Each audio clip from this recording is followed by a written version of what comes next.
दिया, लेकिन इस कृष्ण जो प्रेम है इसको वितरित नहीं कर पाए। एक कुछ ही जो ग्वाल बालों गोपियों के साथ ही वो लीला रह पाई, वो ब्रज के बाहर नहीं निकल पाए।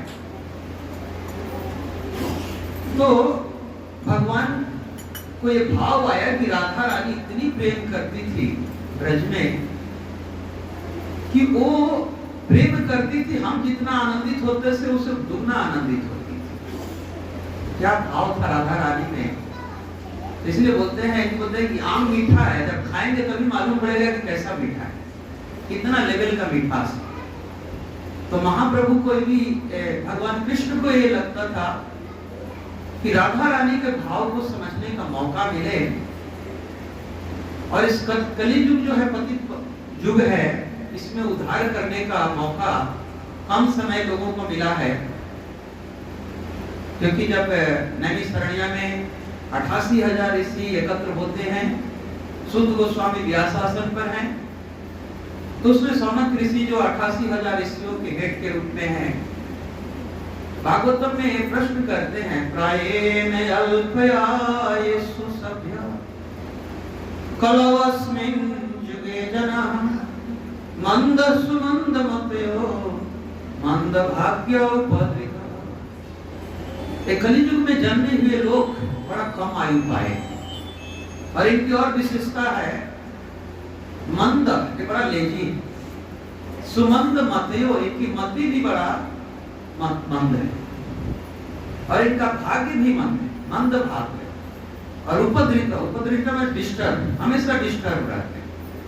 ये सारे क्वालिफिकेशन के साथ कलियुग में जन्मे हुए लोग, इनका उद्धार कैसे होगा। न सतयुग जैसा माहौल है, त्रेता द्वापर जैसा, कलियुग का हर जगह माहौल डिस्टर्बेंस है। लोगों को लगता है कि हम घर मकान गाड़ी बंगला खरीदते ही मेरा प्रोग्रेस है, और मनुष्य जीवन का लोग वैल्यू नहीं समझ पा रहे हैं कि इनका उद्धार कैसे। तो भगवान को ये भी था कि इस कलियुग लोगों का उद्धार कैसे होगा, वो भक्ति का रास्ता कैसे जानेंगे। यहाँ तरह तरह के कलियुग में गुरु पैदा हो जाएंगे, तरह तरह का विचार डालेंगे, लोग किसको फॉलो करेंगे। इसलिए भगवान को खुद आना पड़ा राधा कृष्ण के जुगल अवतार में, एक प्रमाण दिखाने के लिए कि भक्ति कैसे करनी। इसलिए हाईएस्ट प्रमाण भक्ति का देखना हो तो चैतन्य महाप्रभु किस भाव में रहते थे, किस तरह से भक्ति का संचार होना चाहिए, चैतन्य महाप्रभु ने खुद सिखाया। और वो अपने कुछ अंतरंग पार्षदों, जैसे एक है सनातन गोस्वामी, सनातन गोस्वामी को क्या शिक्षा दिया, वो शिक्षा सनातन गोस्वामी के माध्यम से हम लोगों के लिए दिया। और एक एक वर्ड जो है सनातन गोस्वामी का, वो अपने ऊपर डालकर देखिए कि माने कि हमको चैतन्य महाप्रभु कुछ शिक्षा दे रहे हैं कि हमको कैसे जीना है। इसको ये मत देखिए कि चैतन्य सनातन गोस्वामी के लिए शिक्षा है, कि हम सबों के लिए शिक्षा है। तो थोड़ा पंच तत्व की आराधना जो कृष्णदेव कविराज गोस्वामी करते हैं, जय जय श्री चैतन्य जय नित्यानंद जय द्वैत चंद्र जय गौर भक्तवृंद, जय जय श्री चैतन्य जय नित्यानंद जय द्वैत चंद्र जय गौर भक्तवृंद, जय जय श्री चैतन्य जय नित्यानंद जय द्वैत चंद्र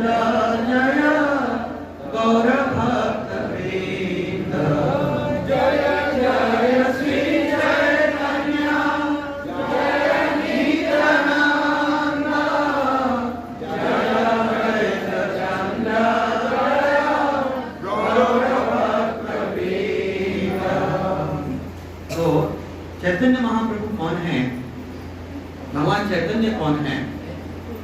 चैतन्य का हमेशा रूप देखिए कि हमेशा कीर्तन करते हुए, दोनों हाथ ऊपर उठाए हुए और उस भाव में हमेशा नाचते हुए। बोलते हैं कि जब आदमी खुश होता है तो नाचने लगता है, जैसे मोर नाचने लगता है। जब आप में वो भाव आ जाए, कृष्ण का प्रेम का भाव आ जाए, आप बिना परवाह किए कि मैं कौन हूं, कहां का रहने वाला हूं, लोग क्या बोलेंगे, क्या समझेंगे, अगर वो भाव आ जाता है, आप भूल जाते हो कि मैं कौन हूं और आपको अब केवल यही लगता है मैं तो कृष्ण का नित्य दास हूं। और भगवान की प्रसन्नता के लिए भगवान के सामने नाचना एक कॉमन देखा जाता है कि हम लोग रांची में एक बार एक इंटरनेशनल कॉन्फ्रेंस किए थे, मैं उसका ऑर्गेनाइजिंग सेक्रेटरी था। उसमें लॉर्ड स्वराज पाला, जिसका स्वराज ट्रैक्टर वगैरह बहुत सारा है, और उनका 75वां बर्थडे भी था। और उस सेमिनार में आने के लिए मुख्यमंत्री, राज्यपाल सब आना चाहते हैं कि लॉर्ड स्वराज पाल आ रहे हैं तो हमारे बगल में जगह मिले बैठने। तो झारखंड के मुख्यमंत्री चाहते थे हम बैठे, और वो स्वराजपाल केवल 1 घंटा के लिए आए थे। और उनके स्वागत के लिए एयरपोर्ट पर जो झारखंड का नृत्य होता है, छऊ नृत्य, और वो तैयार किया गया था। वो नृत्य देखकर बड़ा खुश हुआ, ऐसा सुंदर। तो जो साधारण आदमी अगर खुश होता है आपके नृत्य से, तो भगवान तो नृत्य के मास्टर है। वो जब आप नृत्य करते हो भाव से, तो भगवान प्रसन्न हो जाते हैं।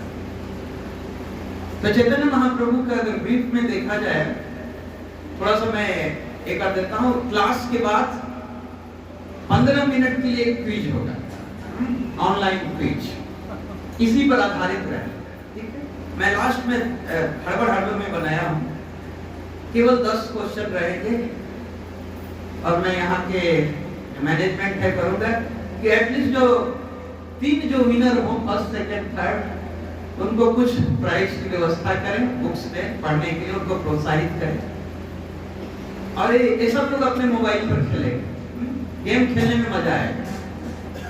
मैं चेन्नई में देखा तो सारे बच्चे, अगले शनिवार को फिर आइएगा ना, नहीं तो वहां से ही हम लोग को ऑनलाइन खिलाइएगा। हम लोग को पढ़ने में आनंद आ रहा है, इसी बहाने पढ़ेंगे, भगवान को जानेंगे। तो इसी पर आधारित रहेगा, इसलिए बड़ा ध्यान से सुनिएगा और इस प्रेजेंटेशन को थोड़ा ध्यान से देखिएगा।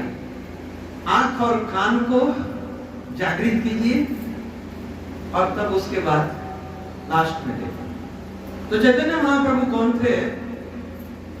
चैतन्य महाप्रभु के आविर्भाव तिथि 18 फरवरी 1486 नवदीप धाम में, और इनके पिता जगन्नाथ मिश्र, माता सची देवी प्रकट हुए। तिरुभाव तिथि 14 जून 1534 पुरी में हुआ। चैतन्य महाप्रभु के दीक्षा गुरु थे ईश्वरपुरी और संन्यास गुरु थे स्वामी केशव भारती। और ये ऐसा क्यों है कि आप चोरी भी नहीं कर सकते। आप एक दूसरे, आप सोचो कि मैं यहाँ देख लूं तब तक टाइम खत्म है, ओपन बुक एग्जाम है।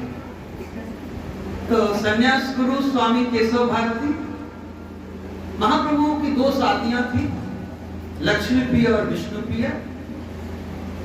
और महाप्रभु गौड़ीय वैष्णववाद को फॉलो किए और भक्ति कैसे करना है भक्ति सिखाए। महाप्रभु के 2 मेन बुक्स हैं, बद्रायण के वेदांत सूत्र और श्री श्री शिष्टाष्टकम, जो हम लोग रोज सुबह पढ़ते हैं, शिष्टाष्टकम। महाप्रभु स्वयं कृष्ण हैं, लेकिन इसका प्रमाण क्या है कि स्वयं कृष्ण है।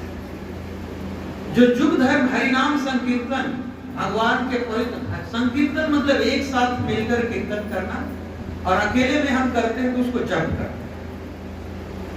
और इस कलियुग का संकीर्तन ही महायज्ञ है। लेकिन आजकल लोग बड़े बड़े यज्ञ का भी अनुष्ठान करते हैं। यज्ञ तो त्रेता युग का था, जब विश्वामित्र जी यज्ञ कर रहे थे तो भगवान राम यज्ञ की रक्षा करने के लिए जाते हैं, ताड़का मारी सुबाहु को मारते हैं, तो उस त्रेता युग की विधि थी कि हवन कुंड बनाया, मंत्रोच्चारण किया, और वो इस युग की विधि नहीं है। उन्होंने कभी भी खुद को भगवान के अवतार के रूप में प्रकट नहीं किया और एक आदर्श भक्त के जीवन का उदाहरण दिया ताकि अन्य लोग उनके नक्शे कदम पर चल सके। भक्त को कैसे जीवन जीना चाहिए महाप्रभु ने सिखाया। तो महाप्रभु का ऐसे बहुत सारे शास्त्रों में प्रमाण है, कुछ मैं प्रमाण, एक दो प्रमाण का दिखाता हूं। भगवान चैतन्य की पहचान भगवान कृष्ण के रूप में है। श्रीमद् भागवतम के 11वां स्कंद का 5वां अध्याय का 32वां श्लोक देखेंगे तो सुखदेव गोस्वामी वर्णन करते हैं, कृष्ण वर्णम किशोर कृष्णम संगोपांग शास्त्र पार्षदम यज्ञ संकीर्तन प्राय यजति सुमेध सा। पढ़िए नरहरि प्रभु, ये माइक है तुम्हें बोलने सुना दे।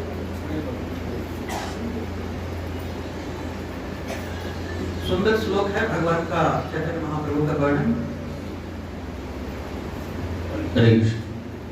कलयुग में बुद्धिमान व्यक्ति भगवान के अवतार की पूजा करने के लिए सामूहिक जप करते हैं। जो लगातार कृष्ण के नाम गाते हैं, यद्यपि उनका रंग काला नहीं है, वे स्वयं कृष्ण हैं। उनके साथ उनके सहयोगी, नौकर, हथियार और गोपनीय साथी भी। भगवान का हथियार सुदर्शन चक्र लेकर नहीं आए, उनका हथियार नाम ही। उन नाम के द्वारा लोगों के हृदय को ही बदल डाले। किसी को मारने की जरूरत नहीं, उसको बदल डाले, सबसे अच्छा तरीका है। तो पतित जीवों के उद्धार करने के लिए जगाई मधाई जैसे पतित किए, तो हम लोग तो उससे भी पतित हैं। उन पतितों का उद्धार करने के लिए चैतन्य महाप्रभु है। इसलिए सुखदेव गोस्वामी बोलते हैं कि जो बुद्धिमान व्यक्ति है, कलयुग में हर लोग नहीं कर सकता है। उसको लगेगा कि मैं ये ध्यान करूं, ये यज्ञ करूं, लेकिन ये क्या बोलते हैं सुखदेव गोस्वामी, कलयुग में बुद्धिमान व्यक्ति भगवान के अवतार की पूजा कैसे करेगा? सामूहिक जप कर कर, संकीर्तन कर। चैतन्य महाप्रभु की पूजा करनी है, राधा कृष्ण की पूजा करनी है, तो आप सामूहिक कीर्तन करते हो, बड़ी प्रसन्न होते हैं। जितना नाम कीर्तन करें और उनके पार्षद पंचतत्व, बाकी सारे बहुत सारे पार्षद के साथ महाप्रभु आए और ये संकीर्तन आंदोलन कैसे किया जाता है वो प्रैक्टिकली दिखाएगा। कितने लोग मस्त रहते हैं कीर्तन कर कर और नाम कर कर, जप कर कर, अपने आप को शुद्ध कर कर, क्योंकि भगवान के धाम जाने के लिए एक ही क्राइटेरिया है, आप कितना प्योर हो। और प्रभुपाद जी ने दिया प्यूरिटी इन द फोर्स।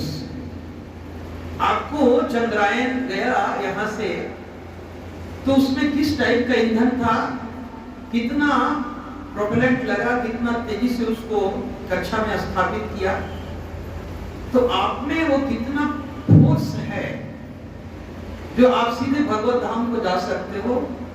तो जब आप में कृष्ण प्रेम का वो भाव प्रेम जागृत होगा तभी जाने का रास्ता। और इस सारा प्रैक्टिस है कि धीरे धीरे हम जप करें, कीर्तन करें, अपने आप को शुद्ध करें और शुद्धता लेवल पर लाकर वो आसक्ति, रुचि, भाव, प्रेम की स्थिति को प्राप्त कर ले। तो एक तो भागवतम का उदाहरण है। आप विष्णु सहस्त्र नाम का जाप होता है, उस जाप में भी चैतन्य महाप्रभु का वर्णन आता है। विष्णु सहस्त्र नाम में बोलते हैं, सुवर्ण वर्णो हे मांगो वरांगश्चंदनांगदी संन्यास कर्म चामः संतो निष्ठा शांति परायण। तो एक एक वर्ड का मीनिंग है। सुवर्ण वर्ण, उनका रंग कैसा था? सुनहरा। ये विष्णु सहस्त्र नाम के जप में आता है। विष्णु के 1000 नामों का जप में रंग सुनहरा, हेमांग, उनका स्वरूप पिघले हुए, हेम अंग, हेम बोलते हैं पिघला हुआ सोना जैसा। बरंगा, वो अत्यंत सुंदर। चंदन गढ़ी, भगवान के शरीर पर चंदन का लेप लगाया जाता है।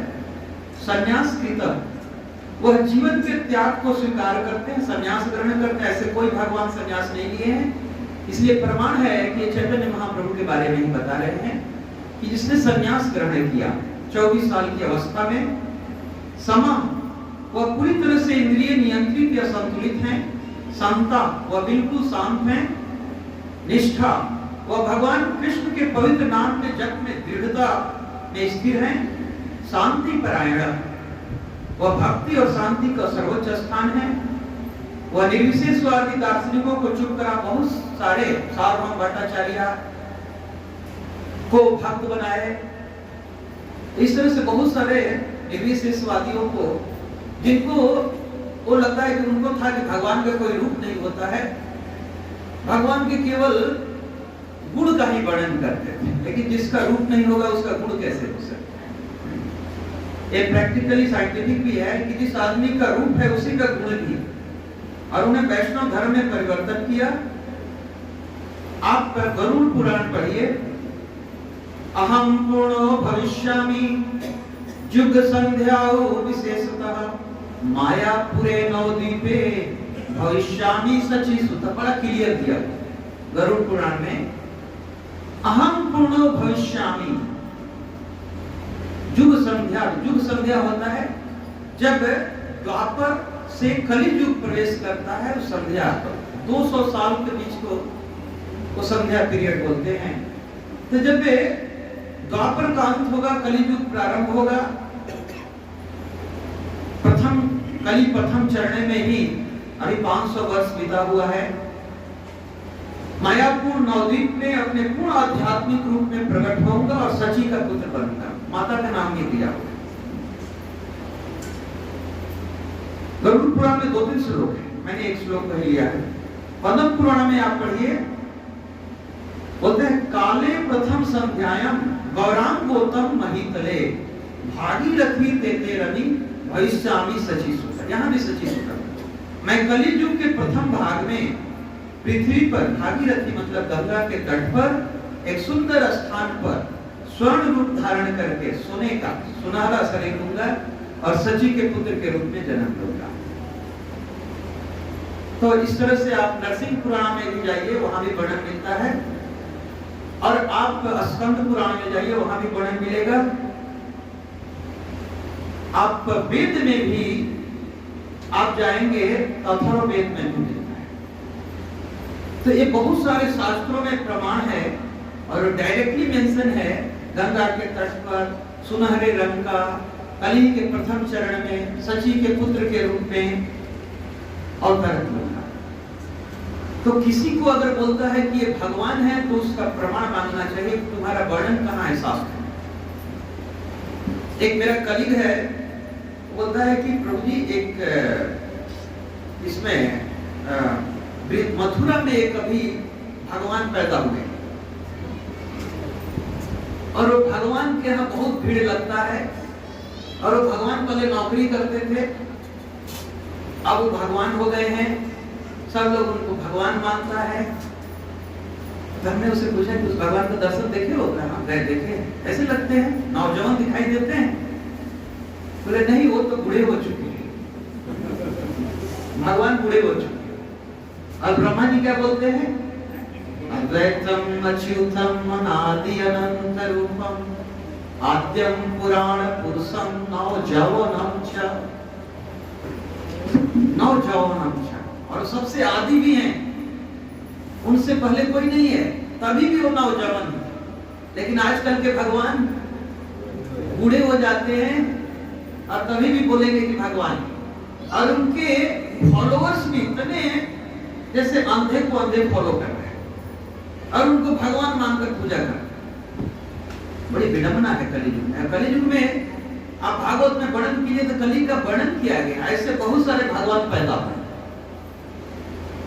आपको सतर्क रहना है, ये शास्त्र में प्रमाणित है कि वो नौजवान है कि चैतन्य महाप्रभु को नहीं देखे कि बूढ़े हो गए, 48 साल का एज हुआ, धाम चले गए प्रस्थान। तो पद्म पुराण में भी बोलते हैं जन्म लूंगा। सनातन गोस्वामी का, सनातन गोस्वामी इनका हिस्ट्री देखिए। इनके दादा का नाम था, इनके परदादा रूपेश्वर के पौत्र मुकुंद, दादा के भी दादा रूपेश्वर, उनके पौत्र हुए मुकुंद।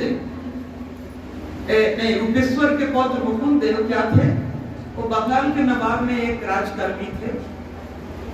और मुकुंद देव के जो पुत्र हुए कुमार देव, कुमार देव के 3 पुत्र हुए, जिनका नाम था अमरदेव, संतोषदेव और वल्लभ। यही तीनों को चैतन्य महाप्रभु ने दीक्षा दिया। अमरदेव बन गए सनातन, संतोषदेव बन गए रूप,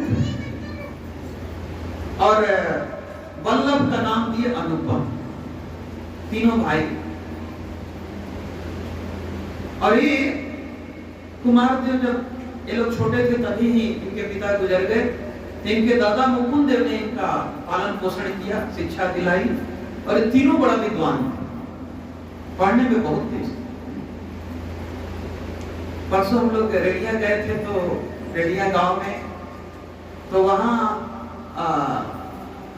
डिहरा बोलते हैं ना, डिहरा के आए थे। वो बोले कि आपकी मैं गुरु जी हैं, मैं क्लासमेट रहा, मैं उनके साथ पढ़ा। वो पढ़ने में बड़ी तेज थी और उनको हमेशा फर्स्ट करते थे और कोई चीज फटाफट याद कर लेते। तो ये महापुरुष का गुण बचपन से ही आने लगता है। चैतन्य महाप्रभु जैसे थे कि एकदम पारंगत तुरंत हो गए सारे चीजों में। तो ये तीनों भी बड़ा निपुण थे। और चैतन्य महाप्रभु ने इतना तक कहा, सनातन तुम मेरा शरीर हो।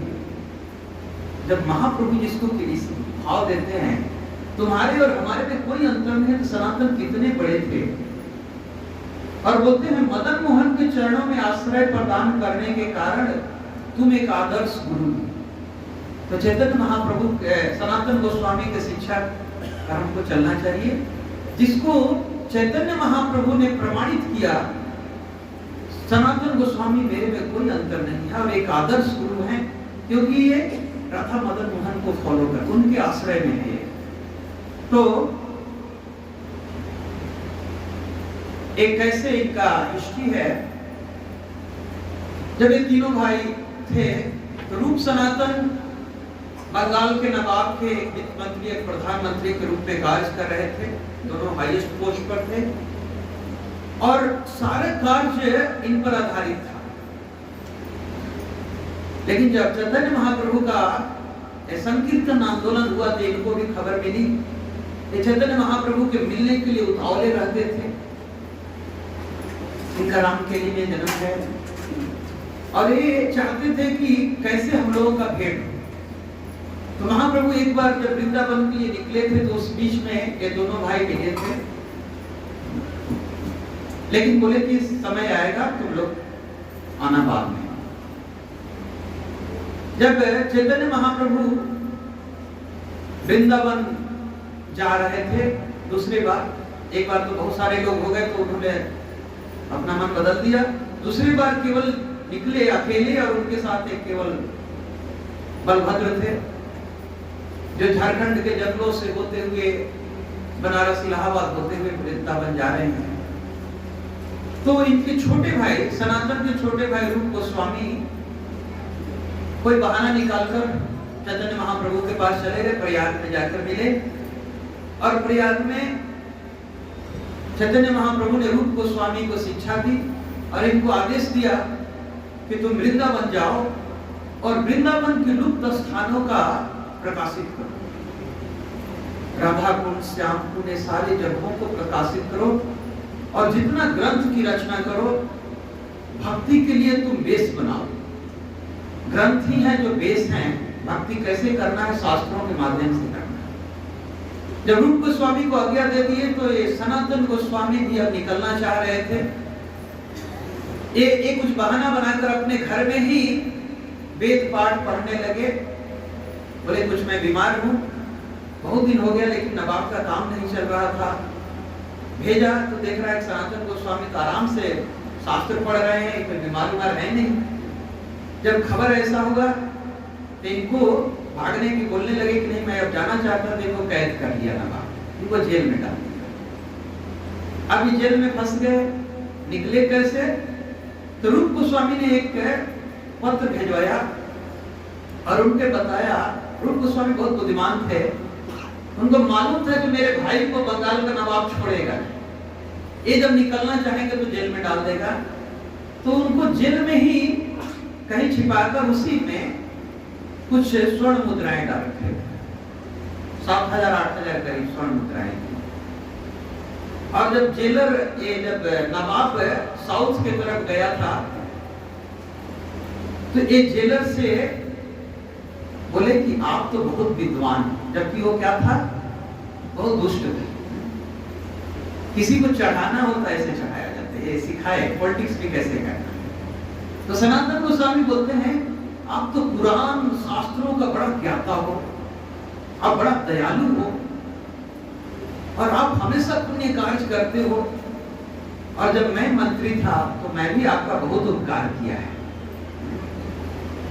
कम से कम उस उपकार के लिए, पुण्य के लिए आप मुझे यहां से छुड़ाने में मदद कीजिए और उसके बदले मैं आपको 5,000 स्वर्ण मुद्राएं देता हूं। उसको लालच हो गया, कि नहीं और ही दे सकता है, थोड़ा आनी-कानी करने लगा, बोला ठीक है आप 7,000 स्वर्ण मुद्राएं ले लो। बोला ठीक है मैं तैयार हूं, लेकिन नवाब को मालूम नहीं चलना पड़ेगा। सनातन गोस्वामी उपाय भी बता दिए, आप बोलिएगा कि ये सुबह में शौच करने गया गंगा के किनारे, बेड़ी हथकड़ी लगे हुए ही और गंगा में कूद गया, और फिर मैं इंतजार करते रहा, गंगा से निकला ही नहीं, वो मर गया, खत्म हो गया। तो इस तरह से बोला ठीक है 7,000 स्वर्ण मुद्रा ले लिया और इनको जेल से निकलवा दिया, नाव पर बैठवा कर गंगा पार करवा दिया। और ये पार हो गए तो इनके साथ इनका एक सेवक था ईशान साथ में गया। जब एक पहाड़ी पार करना था, रास्ता क्लियर नहीं मालूम पड़ रहा था, तो एक जमींदार था, उसके कुछ साथ में और थे लोग, तो उनसे पूछा तो बोले ठीक है आप लोग मैं पार करवा दूंगा, आप लोग थोड़ा भोजन कर लीजिए। भोजन कराने गंगा स्नान किए, खाना दिया, बोले मैं खुद पकाता हूँ। सनातन गोस्वामी खुद पकाए, खाना खा लिए। फिर उनको हुआ कि ये इतना आदर क्यों कर रहा है, इतना हम लोगों पर दया क्यों दिखा रहे हैं, वो ईशान कुछ है क्या तुम्हारे पास?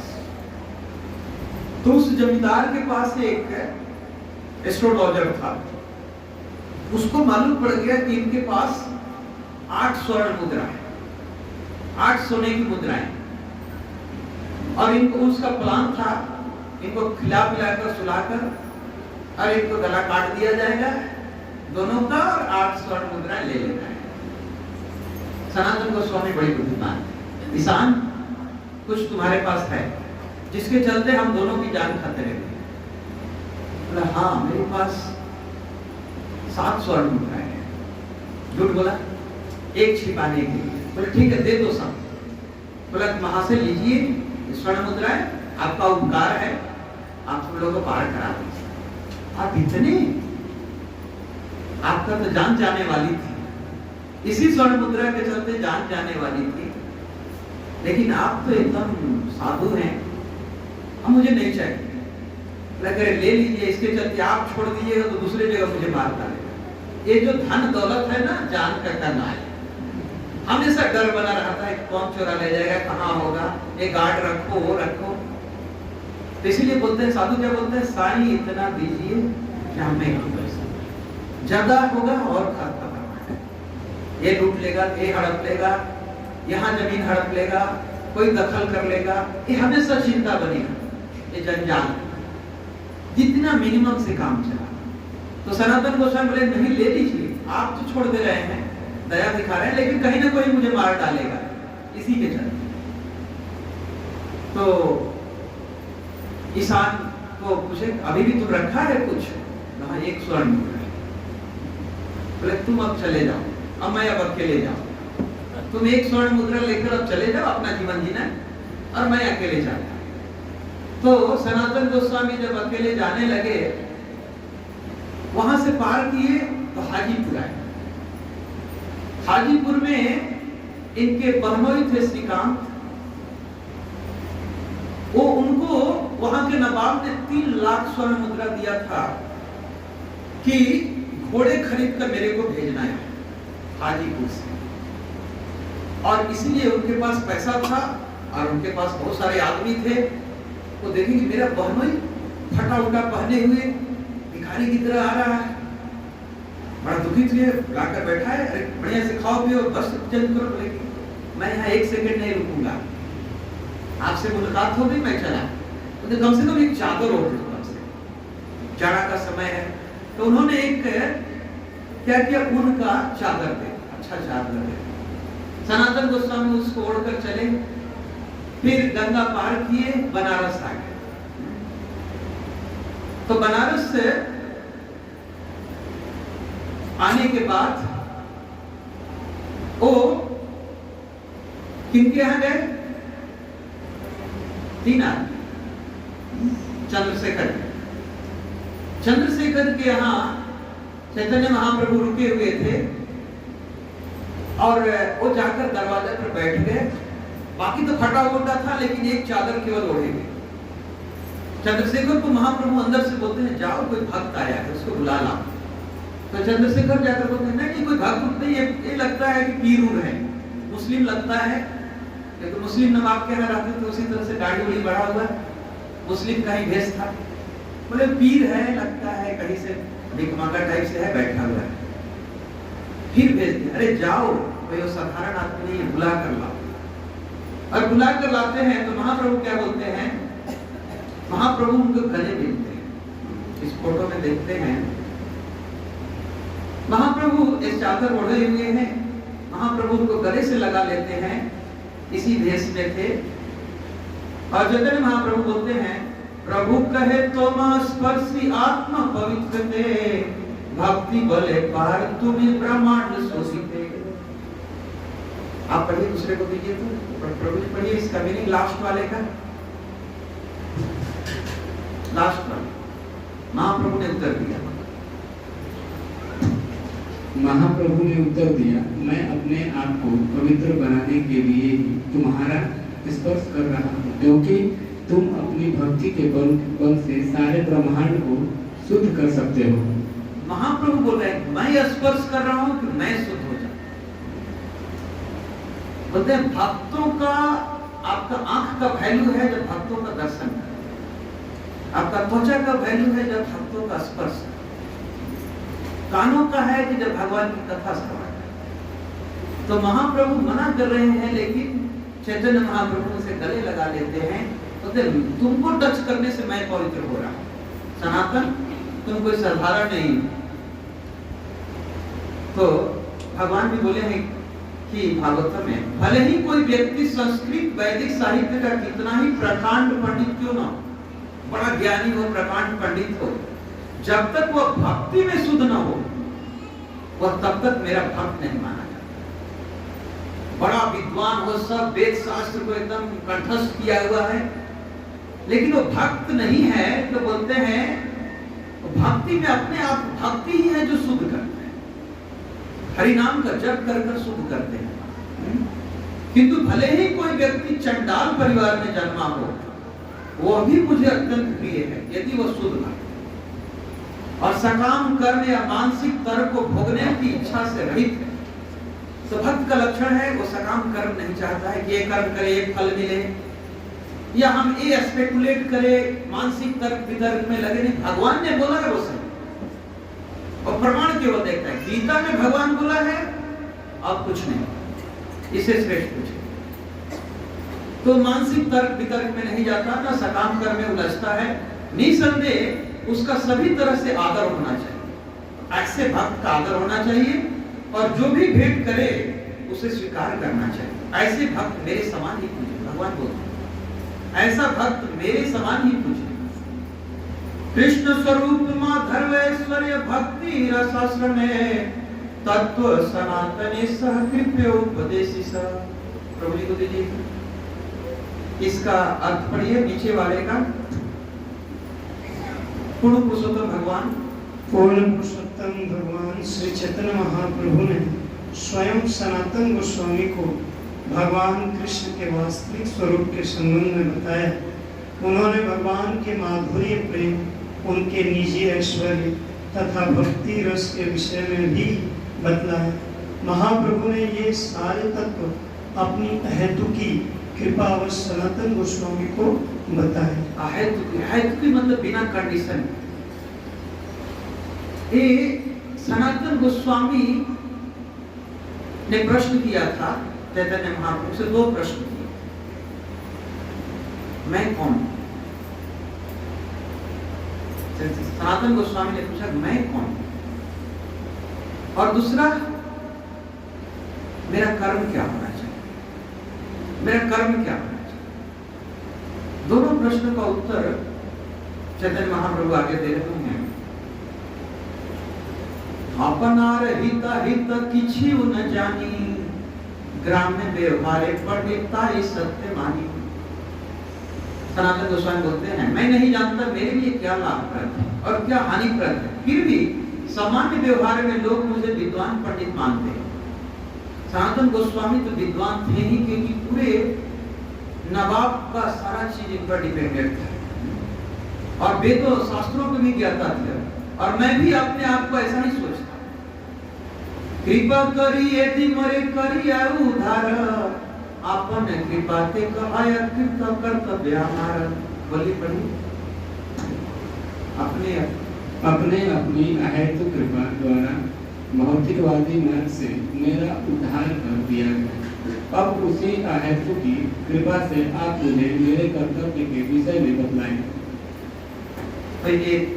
कियामी के नाम आए जाए तापत्रय, यहाँ नहीं जानी के में नहीं तराया। ये सुंदर है। पूछे हैं मैं कौन हूँ? तीनों ताप मुझे निरंतर कष्ट क्यों देते हैं? यदि मैं यह नहीं जानता तो फिर मैं किस प्रकार लाभान्वित हो सकता हूँ? बड़ा सुंदर है। जब मैं ही नहीं जानता, पूरी पढ़ाई होती है आजकल, क्या आईएएस भी बन गया, इंजीनियरिंग डॉक्टर कर लिया, लेकिन उसको मालूम नहीं कि मैं हूँ कौन। फंडामेंटल गड़बड़। आप कोई बिल्डिंग बनाने जा रहा है, 20 मंजिला खड़ा कर रहा है, लेकिन उसका बेस ही गड़बड़ है। जो छड़ सीमेंट डाला है घटिया किस्म का डाला, और ऊपर में बढ़िया स्टील का डाल रहा है, वो मूर्खी है, सारा बेकार है। जब तुम्हारा बेस ही घटिया लोहे छड़ से बना हुआ है, ऊपर में तुम स्टील का रड डालकर क्या करो? तो एक बेस ही है कि हम खुद अपने को ही नहीं जानते हैं और हम पूरा दुनिया ब्रह्मांड को जानने की कोशिश कर रहे हैं। कितना मूर्खता है। इसलिए सनातन गोस्वामी ने पूछा मैं कौन हूं और मैं ये 3 ताप क्यों तरसता है, दैहिक भौतिक तापों से ग्रसित क्यों? तो चैतन्य महाप्रभु बताते हैं साध्य साधन तत्व कुछ दे न जानी, कृपा करी सब तत्व कहते अपनी। तो सनातन गोस्वामी बोलते हैं, आगे बोलिए। वास्तविकता तो यह है कि मैं नहीं जानता कि जीवन के लक्ष्य तथा उसे प्राप्त करने की विधि के विषय में किस तरह पूछूं। आप मुझ पर कृपा करके इन तत्वों को मुझे बतलाएं। कितना सरल भाव से पूछते, जबकि ये विद्वान थे। अरे ये सरलता जब से नहीं होगी तो बोलते हैं कि मैं नहीं जानता जीवन का लक्ष्य क्या है और उसको प्राप्त करने का विधि क्या है, कैसे प्राप्त किया जा सकता है। ये सारे तत्व ज्ञान को मुझे बताइए। सनातन गोस्वामी पूछ रहे हैं आज अचिरा देवस्वार्थ सिद्धे से साधिष्ठित सधर्म श्राय बोधाय ऐसा निर्बंधनी मति। जो लोग अपनी आध्यात्मिक चेतना जगाने के लिए उत्सुक हैं, जिन लोगों के पास अविचल बुद्धि है और जो विचलित नहीं होते, वे अवश्य ही अति शीघ्र जीवन का इच्छित लक्ष्य प्राप्त कर। कौन प्राप्त कर सकता है? कंडीशन देते हैं, पहला होना चाहिए उसमें इच्छा होनी चाहिए, आध्यात्मिक चेतना जगाने की इच्छा। दूसरा, उत्सुक होना चाहिए और उसकी बुद्धि अविचल हो। ऐसा नहीं कि इधर गया तो उधर भटक गया, उधर भटक गया। अरे तुमको प्रमाण के साथ तुम सुनो सबका, बोले तो प्रमाण क्या है? आप जो बोल रहे हैं उसका प्रमाण क्या है? अगर मैं ऐसी बोलूं तो उसका प्रमाण होना चाहिए, गीता भागवतम का प्रमाण होना चाहिए। तो उसकी बुद्धि अविचल है क्योंकि उस शास्त्र पर उसका टिका हुआ है, शास्त्र और गुरु का सहारा है। आप उसकी बुद्धि को भ्रमित नहीं कर सकते। कोई भी बोलेगा प्रमाण बताइए, मैं उस प्रमाण को नहीं मानूंगा। तो बुद्धि अविचल हो, उत्सुकता हो, और जो ऐसा ही दो ही बेसिक दो कंडीशन है, उत्साह होना। इसलिए भक्ति के लिए जब रूप गोस्वामी बोलते हैं 6 चीज बहुत इंपॉर्टेंट है। उत्साह, पहला चीज उत्साह है, निश्चय, तत्त कर्म प्रवर्तना, जनसंग, ततो सतो वृत्ति, 6 चीज। जनसंग, ऐसे लोगों की संगति को त्यागना, सतो वृत्त, जो सात्विक लोग हैं उनकी संगति को ग्रहण करना, और उत्साह होना चाहिए, धैर्य होना चाहिए कि मैं जो शास्त्र के परंपरा से जुड़ी हुई, प्रभुपाद जी ने एक ऐसा सॉलिड फाउंडेशन दिया है, ये ऐसा सॉलिड फाउंडेशन खड़ा किए हैं कि आपको उसको केवल पकड़ लेना है, उस परंपरा को पकड़े रहना है। और अभी एक भक्त बता रहे थे, अभी गोपाल कृष्ण महाराज का शरीर त्यागे, तो नंदगांव के पुजारी को सपने में आता है। पुजारी को बोलते हैं कि मेरा गोपाल कहाँ आया कि नहीं मेरे साथ गैया चराने, तो गोपाल कृष्ण है कहाँ? तो पुजारी खोजने लगता है, कौन गोपाल कृष्ण, यहाँ कोई नंदगांव में है? इधर हाल की बात है, जब गोपाल कृष्ण महाराज शरीर त्याग चुके थे, 2 दिन के बाद की बात है, तब दूसरे दिन उनको पता नहीं लगा, दूसरे दिन फिर सपने में आते, आज तुमने लेकर नहीं आया गोपाल कृष्ण को, मैं गैया चराने में मुझे आनंद नहीं आया, कल जरूर लेकर आऊंगा। अब वो खोजने लगे, पूछने लगे, तो बोले कि ना, इधर कोई ऐसा सन्यासी नहीं है गोपाल कृष्ण जो शरीर त्यागा है। तो तुमको पता नहीं, इस्कॉन में अभी एक सन्यासी ने, तो उनका जाकर इस्कॉन वृंदावन गए और वहां से उनका फोटो लेकर आए और नंदगांव के मंदिर में वहां रखे गए।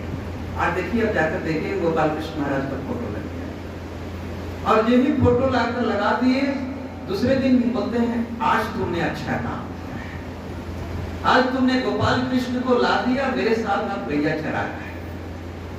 तो आपको जितने गुरु महाराज हैं ना, कोई साधारण नहीं जीव। हम लोग की बहुत बड़ी कृपा है कि प्रभुपाद ने सॉलिड लोगों को अपने साथ जोड़ा, जिनका जीवन ही एक आदर्श है, जो शास्त्रों के अनुसार चले। और इसलिए जब मोदी जी भी पाकिस्तान पर स्ट्राइक किए, तो सीधे गोपाल कृष्ण महाराज के यहाँ चले गए, इस्कॉन टेम्पल में दिल्ली चले गए। तो ऐसे हमारे जितने हैं, जो हमारे आचार्य हैं, एक से एक हैं। तो इसलिए हमको उत्साह होनी चाहिए, धैर्य होना चाहिए, निश्चय होना चाहिए कि हम एक अच्छे एक गुरु परंपरा से जुड़े हुए हैं।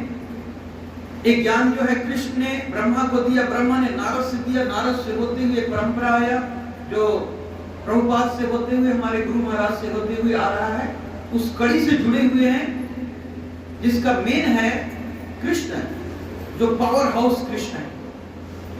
आप पावर हाउस से जुड़े हुए हैं तो अलग अलग सब स्टेशन हो सकते हैं। तो एक पावर हाउस है कृष्ण। तो चैतन्य महाप्रभु बताते हैं उनको क्या स्वरूप बता, तुम हो कौन? ये श्लोक सबको याद होगा, जीवेर स्वरूप है कृष्ण नित्य दास, कृष्णेन तटस्थ शक्ति भेद भेद प्रकाश, सूर्यांश किरण यच्छे अग्नि ज्वालाक्षय, स्वाभाविक कृष्ण 3 प्रकार शक्ति है। तो कृष्ण का सनातन सेवक होना जीव की वैधानिक स्थिति है। हम हैं कौन? कृष्ण का नित्य दास है। ये हमारी बोलते हैं वैधानिक स्थिति यही। हम कृष्ण के नित्य दास हैं, क्योंकि जीव कृष्ण की कौन सा शक्ति? भगवान की 3 शक्ति। हम तटस्था शक्ति, तट बोलते हैं, जैसे नदी का तट है, इधर पानी है और इधर भूमि, और वो तट है। तट पर हम चल रहे हैं, हम चाहे तो पानी में भी जा सकते हैं, हम चाहे तो इधर भी जा सकते हैं, तट वाली। तो भगवान की एक आध्यात्मिक शक्ति है, एक भौतिक शक्ति है, और हम जो है तटस्थ तो बोलते हैं। और वह भगवान से एक ही समय उसी तरह भिन्न और भिन्न है जिस तरह सूर्य प्रकाश या अग्नि का एक कण। दोनों एग्जाम्पल देते हैं, दो एग्जाम्पल। जैसे सूर्य का प्रकाश सूर्य से अलग नहीं है, अग्नि का कण अग्नि से अलग नहीं है, उसी तरह से हम भी कृष्ण की एक शक्ति, तटस्थ शक्ति। तो तीन प्रकार की शक्ति है। कृष्ण स्वाभाविक तीन शक्ति परिणति, चित्त शक्ति, जीव शक्ति और माया शक्ति। तीन शक्ति का वर्णन करते हैं, आध्यात्मिक शक्ति, जीव शक्ति और माया शक्ति। हम जीव शक्ति हैं, हम माया के भी चंगुल में जा सकते हैं, हम आध्यात्मिक में अपना स्वरूप को याद आ जाएगा तो हम आध्यात्मिक शक्ति का अधीन हो जाएंगे। हम अभी अपने आप को शरीर मान बैठे हैं तो हम माया शक्ति का अधीन है। और ये ही मेरा फाउंडेशन क्लियर हो गया कि मैं शरीर नहीं हूं, मैं दिव्य आत्मा हूं, मैं भगवान का अंश हूं, तो मेरा वैधानिक स्थिति क्लियर हो गई, तो हमारा आश्रय जो होगा आध्यात्मिक आश्रय होगा। तो इसलिए बोलते हैं या क्षेत्र गे शक्ति सा वेष्टिता सर्वगा संसार तपान अखिल नाप्यत्रस्तन तनात्म। हे राजन, ये सुखदेव गोस्वामी परीक्षित महाराज को बोलते हैं भागवतम में, उसी का चैतन्य चरित्रामृत में मिल गया कि हे राजन, क्षेत्र की शक्ति तो जीव है। क्षेत्र का मतलब ये हमारा क्षेत्र है, क्षेत्र को जानने वाले, और भगवान सर्व क्षेत्र के और हर क्षेत्र को जानने वाले, और हम अपने क्षेत्र को जानने वाले। मेरे शरीर में क्या कष्ट हो रहा है हम जानते हैं, दूसरे के शरीर में क्या कष्ट हो रहा है हम नहीं जानते, लेकिन भगवान को मालूम है कि इसके मन में क्या चल रहा है, हर के मन में वो जानते हैं। इसीलिए जीव और भगवान में अंतर है कि हम अपने क्षेत्र के ज्ञाता हो सकते हैं, लेकिन भगवान सारे जीवों के क्षेत्र में क्या चल रहा है वो मालूम है। यद्यपि उसे भौतिक जगत अथवा आध्यात्मिक जगत में रहने की सुविधा प्राप्त है, इसको स्वतंत्रता है कि तुम भौतिक जगत में रहो कि आध्यात्मिक जगत में रहो, किंतु वह भौतिक अस्तित्व के तीनों तापों को भोगता है। चैतन्य सनातन गोस्वामी ने पूछा है, मैं तीन ताप से ग्रसित क्यों हो रहा हूं? क्योंकि उसे अविद्या शक्ति प्रभावित। तो एग्जाम्पल क्या बोलते हैं, क्यों ताप से झेल रहा है? क्योंकि अविद्या शक्ति से प्रभावित है। चैतन्य महाप्रभु क्लियर कट बताते हैं, तीन ताप से क्यों ग्रसित हो? क्योंकि अविद्या शक्ति से प्रभावित हो रहे। और अविद्या क्या है कि मैं शरीर, मैं शरीर, यही अविद्या है। और आपको क्लियर विद्या हो गया तो मैं शरीर नहीं, मैं भगवान का नित्य दास हूं, दिव्य आत्मा हूं। और हम लोग क्या करते हैं, हम लोग ज्यादा फोकस शरीर पर ही होता है, कहां दर्द हो रहा है, कैसे हो रहा है, कैसे करेंगे शरीर ठीक रहेगा, परिवार जुड़े हुए शरीर से लोग कैसे रहेंगे, और हम जो है उसको भूल जाते हैं कि मैं हूं कौन, जिसके बदौलत टिका हुआ है शरीर, और उसको छोड़ दें। जैसे बोलते हैं कि आप पिंजड़ा बड़ा रखे हो और पिंजड़े को खूब रोज बदल रहे हैं, इसमें कभी गोल्डन पॉलिश, कभी और डिफरेंट कलर पॉलिश कर रहे हो, और उस बैठा हुआ तोता को भोजन ही नहीं दे रहे। तोता बेचारा चिल्ला रहा है, मर रहा है। कोई समझेगा एक बड़ा विद्वान है, अरे उसका पिंजड़ा थोड़ा जंग लगा हुआ भी रहेगा कोई बात नहीं, तोता तो एकदम खुशहाल है, तोता एकदम चहक रहा है, आनंदित है। उसी तरह से अगर हमारा शरीर में थोड़ा कमजोर भी हो जाएंगे कोई अंतर, हमारा मैं तो भगवान के दिव्य आनंद में प्रकाशित हूं, भगवान की चर्चा सुनने को उत्सुक हूं। मतलब तोता आपका आप खुद आप आध्यात्मिक शक्ति के अधीन हो रहे हैं। यही दोनों अविद्या है। और जहां हम मान लिए कि हम शरीर हैं, हम भौतिक शक्ति के अधीन हो गए, और जब मेरा क्लियर फाउंडेशन हो गया कि मैं शरीर नहीं हूं, तो आध्यात्मिक शक्ति के अधीन होने। तो जो उसकी वैधानिक स्थिति को आच्छादित कर देते, अविद्या आच्छादित कर देते। जब जीव कृष्ण से भिन्न ऐसी भौतिक शक्ति द्वारा आकृष्ट होता है, तब वह भय द्वारा ग्रस्त हो जाता है, उसको हमेशा डर रहता है, क्या होगा, कौन देखेगा, बुढ़ापा आ जाएगा, कौन करेगा, बेटा करेगा कि नहीं। मैं ये बहुत सुनता, मैंने तो इतना कर दिया बेटा के लिए, कोई ध्यान नहीं देता है, क्योंकि तुमने बेटा को जो देना चाहिए था वो दिया नहीं। बेटा को तुमने शरीर मान बैठा, इंजीनियर, डॉक्टर, इंग्लैंड अमेरिका भेज दिया, उसको तो एक मशीन बनाकर एक्सपोर्ट कर दिया, जाओ बेटा। तो भौतिक शक्ति द्वारा पूर्ण पुरुषोत्तम भगवान से अलग होने के कारण जीवन के प्रति उनकी दृष्टि बदल जाती है। दूसरे शब्दों में वह कृष्ण का नित्य दास होने के बदले कृष्ण का प्रतियोगी बन जाता है। आप मालिक हो, अब मैं भी मालिक हूं, आपसे कम मालिक नहीं, मैं यहाँ अंपायर खड़ा करूंगा।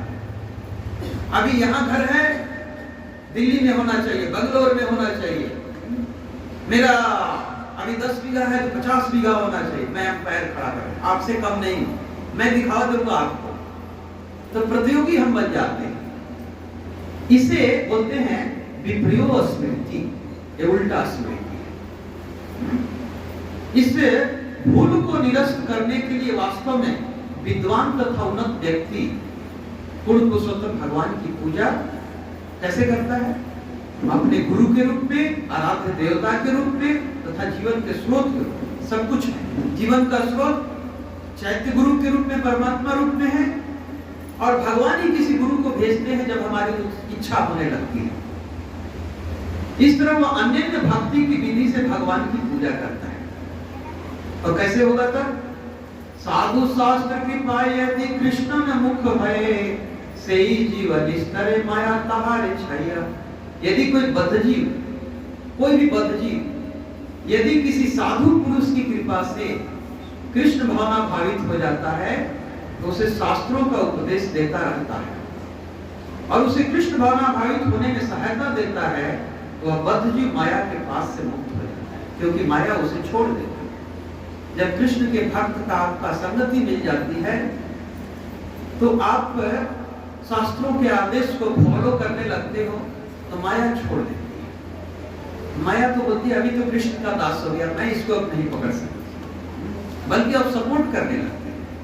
आपकी जो भी भक्ति में सहायक चीज होगा वो दुर्गा देवी खुद सपोर्ट करने लगती है। बीच बीच में टेस्ट डालेगी कि सही में भक्ति कर रहा है कि नहीं। जब कोई पढ़ता है लड़का और उसका बीच में टेस्ट नहीं होगा, अभी जैसे थोड़ा देर में टेस्ट करेंगे, तो आप लोगों ने क्या सीखा? बड़ा सरल क्वेश्चन है, ज्यादा कुछ नहीं है, वो लगभग सब कोई कर सकता है, लेकिन एक थोड़ा जागृति उत्पन्न होगी। तो इसीलिए माया छोड़ेगी कैसे हमको? कृष्ण का सहारा ले लेते हैं। माया मुग्ध जीवेरे नाही स्वतः कृष्ण ज्ञान, जीवेरे कृपाए कैला कृष्ण वेद पुराण। बद्धजीव अपने खुद के प्रयत्न से अपनी कृष्ण भावना को जागृत नहीं कर सकता है। तो चाहेगा कि मैं जागृत कर लूंगा, मैं खुद वेद पढ़ूंगा, रामायण पढ़ूंगा, गीता पढ़ूंगा, भक्त बन जाऊंगा, संभव ही नहीं, आप कर नहीं सकते। किंतु भगवान कृष्ण ने अहेतु की कृपा बस वैदिक साहित्य तथा इसके पूरक पुराणों का सृजन किया, इसके सहारा लेके, और इसको समझने के लिए भक्तों की जरूरत है। क्योंकि भगवान खुद बोलते हैं परम गुह्यम, ये बड़ा कॉन्फिडेंशियल नॉलेज है। कोई चाहेगा कि हम अपने बदौलत समझ लेंगे, असंभव। ये कोई फिजिक्स केमिस्ट्री मैथ नहीं है, ऑनलाइन कोर्स कर लिया वो नहीं चलेगा। शास्त्र गुरु आत्म रूपे अपन अरिजनन, कृष्ण मोर प्रभु त्राता जीवे रहे ज्ञान। कृष्ण आत्म विस्तृत बद्ध जीवों को वैदिक ग्रंथों, क्या क्या देते हैं भगवान ने दिया है?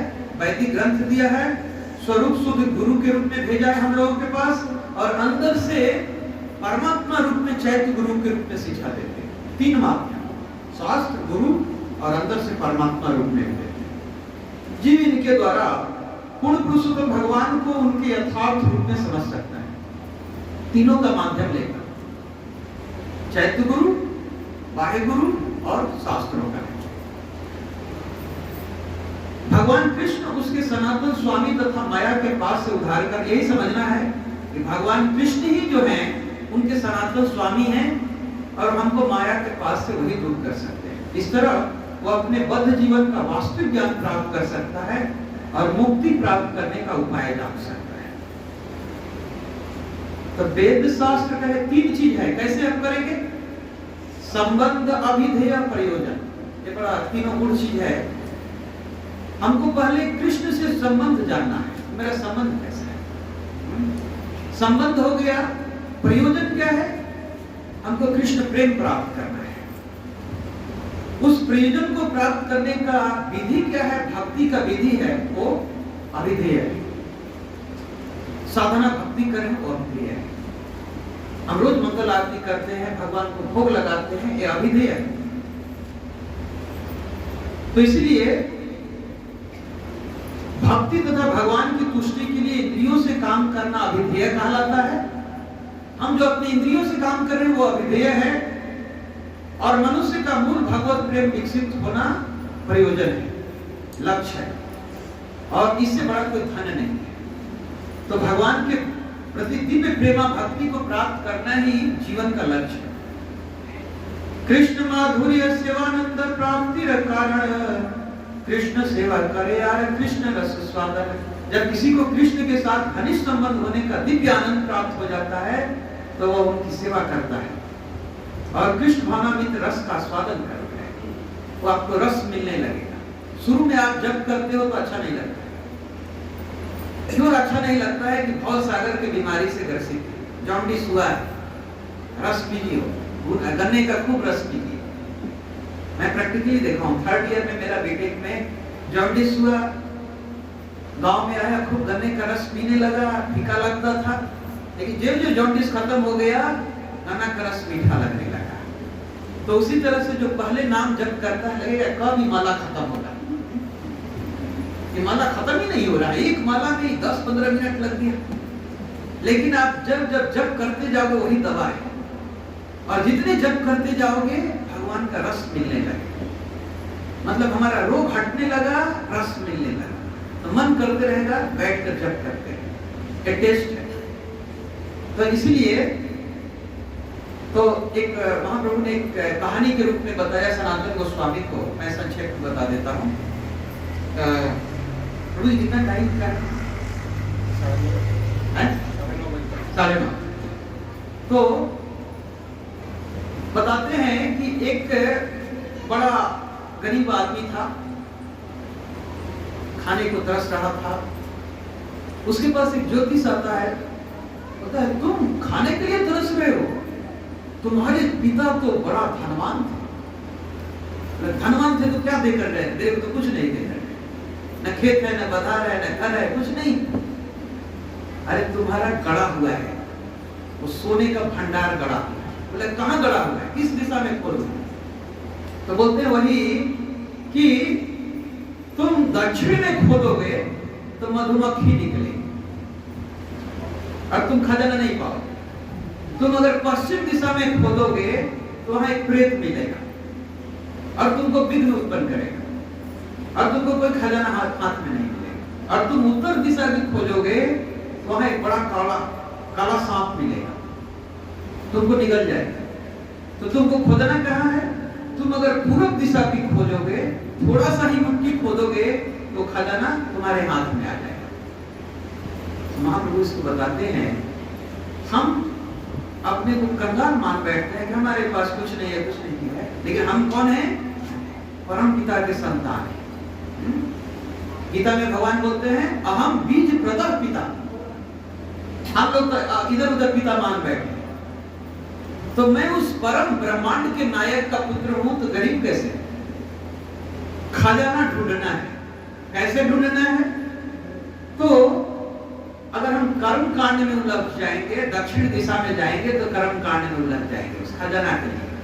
हम ये पूजा करें, वो पूजा करें, ये मिल जाएगा, वो हो जाएगा, कर्म कांड में उलझ जाएंगे और खजाना मिलने वाला नहीं। फिर हम ज्ञान पढ़ने लगते हैं, पश्चिम दिशा की ओर चले। तो ये कर्म कांड क्या है? मधुमक्खियों की तरह है, आपको हमेशा कष्ट देगा। ये तपस्या करो, वो जग कर रहे हो, लग रहा है उसमें कष्ट ही कष्ट, मिलने वाला कुछ है। पश्चिम दिशा की जा रहे हो तो वहां प्रेत, और एक ज्ञान कांड एक बहुत बड़ा प्रेत की तरह है। आपको लगता है मैं ज्ञान सीख लूंगा, वो सीख लूंगा, लास्ट में आपको तो कुछ है नहीं, निरस कुछ खजाना मिलता है। और आप फिर क्या करते हो? फिर जोग लगाते हैं, तो मैं अब अष्टांग जोग करता हूँ, ध्यान लगाता हूँ, वो बोलते हो बड़ा काला सांप की तरह, वो निकल जाएगा। वो ध्यान जो विधि है सतयुग की, तुम्हारे में शक्ति नहीं है कि 10,000 वर्ष तपस्या करो। जो साधु संत करते थे कोई 60,000 70,000 वर्ष, अरे तेरी आयु तो 100 साल भी मुश्किल नहीं है, वो भी मुश्किल। तो वैसे तुमको निकल जाएगा, तुम्हारा समय बेकार हो जाएगा। कहाँ जाना है? पूर्व दिशा की। और वो क्या है? भक्ति योग। भगवान की प्रेम से भक्ति करो और भरपूर खजाना मिल जाता है।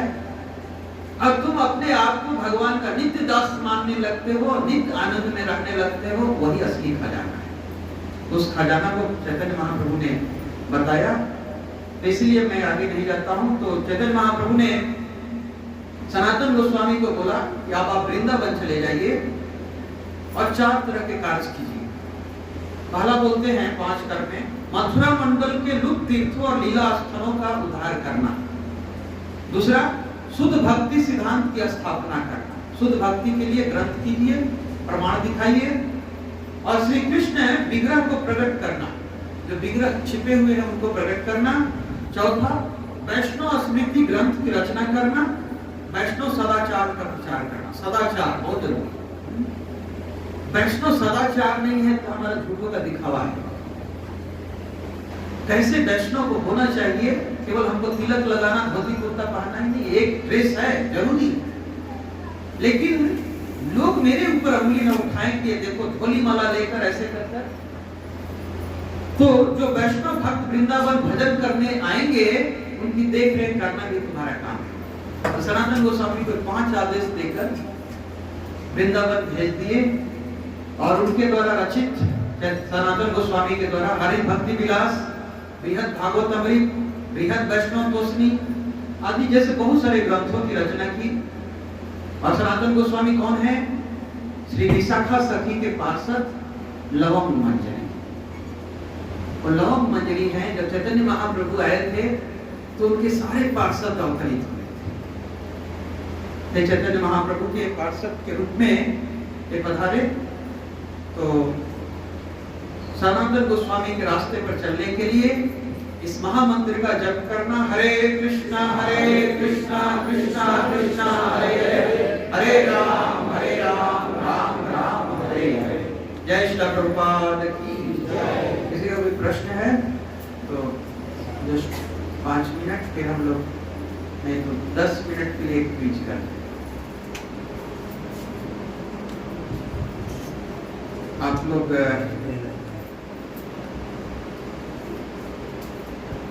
इसी पर आधारित रहेगी। क्विज खेलने में बड़ा इंटरेस्टिंग लगता है सबको। और ये अपना जिसके पास एंड्रॉयड मोबाइल है, बहुत उसमें टाइप कीजिए गूगल में जाकर kahoot.it।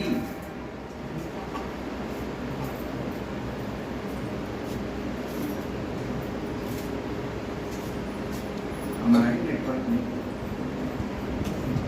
वाईफाई है। हरे कृष्ण।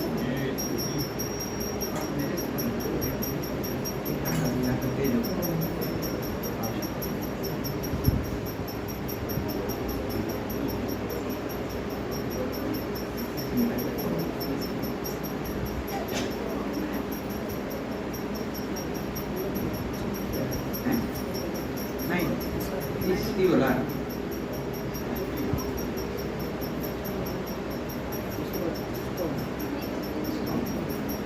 स्मॉल बड़ा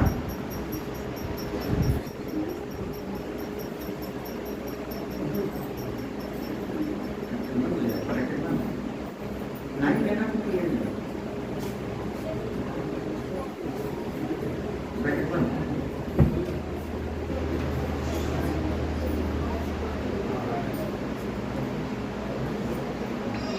kahoot.it। चलो माता जी लोग जिसके पास मोबाइल है, बच्चे लोग kahoot.it खोल लीजिए। गेम पिन मांगेगा, गेम पिन अभी इस पर आपके इस पर आएगा, स्क्रीन पर आएगा। गेम पिन स्क्रीन पर आएगा। कनेक्ट हो गया? हाँ, कनेक्टेड हो गया।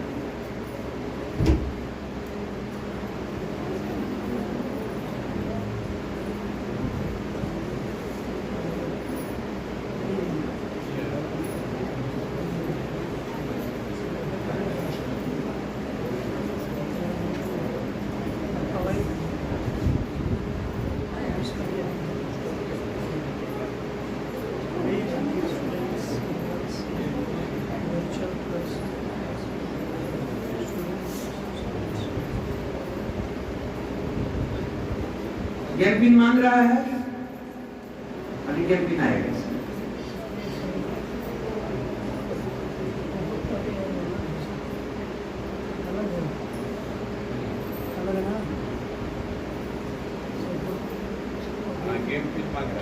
हाँ, अभी स्क्रीन पर आएगा, तुरंत उसको ऐड कीजिए, फिर नाम अपना डाल देना है, सबका नाम यहाँ आ जाएगा।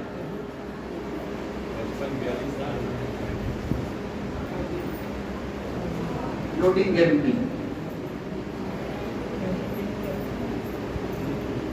सब लोग खेल सकते हैं। सबको जिसके पास मोबाइल है kahoot.it कीजिए, गेम पिन आ गया 9010559। नाम आपका आने लगेगा, आप नाम उसके बाद डाल दीजिए, सबका नाम आने लगेगा।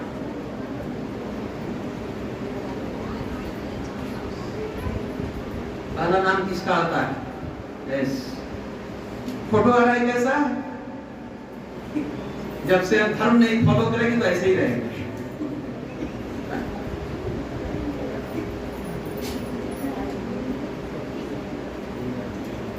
फटाफट जोड़ते जाइए, फटाफट जोड़िए।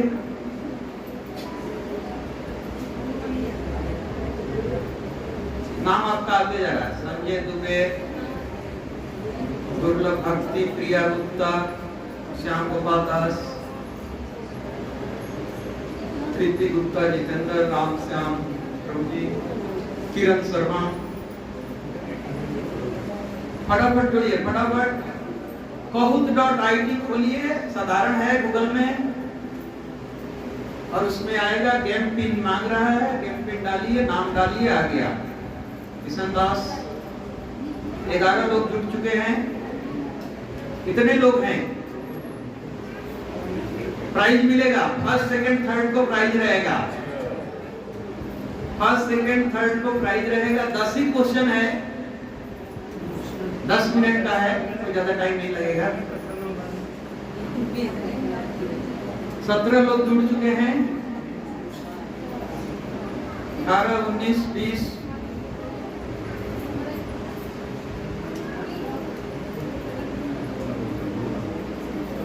और गेम में 2 चीज है, जो जल्दी आंसर देगा उसको ज्यादा मार्क्स मिलेगा, लेकिन जल्दी के चक्कर में गलती कर दिया तो 0 में आ जाएगा। ये ध्यान देना है कि 2 आदमी सही उत्तर दिया, लेकिन एक ज्यादा फास्ट किया, उसको ज्यादा मार्क्स मिलेगा।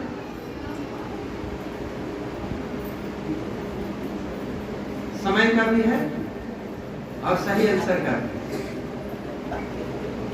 और 3 टाइप का क्वेश्चन है, एक सही गलत केवल चुनना है, दूसरा है कि 4 में से केवल एक ही आंसर सही है, तीसरा टाइप का है कि 4 में से हो सकता है 1, 2, 3 चारों सही हो, चौथा है पजल है, आपको स्लाइड कर कर अरेंज करना है सही चीज, इसको ऊपर नीचे घसका कर अरेंज करना। तो 4 टाइप का क्वेश्चन है। 22 लोग हो चुके हैं। वेट करूं कि आगे बढ़ूं, स्टार्ट करूं? किसका नहीं हो पा रहा है हाथ उठाए, उसके बगल वाले सपोर्ट करेंगे। नहीं हो पा रहा है, बगल वाले सपोर्ट कर दीजिए उनको।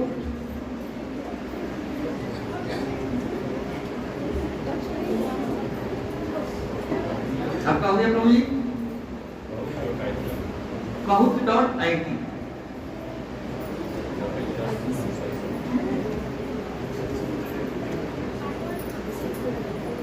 चेनारी में मेरे को बच्चे घेर लिए कि नहीं नहीं ये तो अगले सैटरडे को भी आइए जरूर, अच्छा लगेगा हम लोग को। इसी बहाने हम लोग पढ़ेंगे, पढ़कर आएंगे, टॉपिक बता दीजिए उसको पढ़कर आएंगे। फिर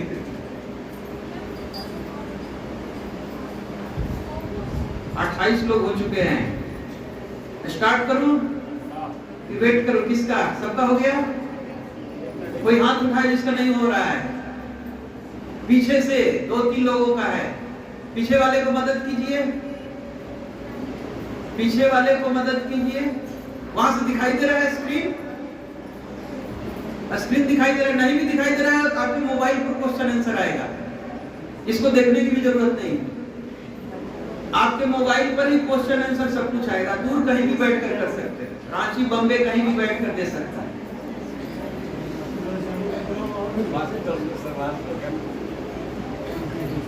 स्टार्ट।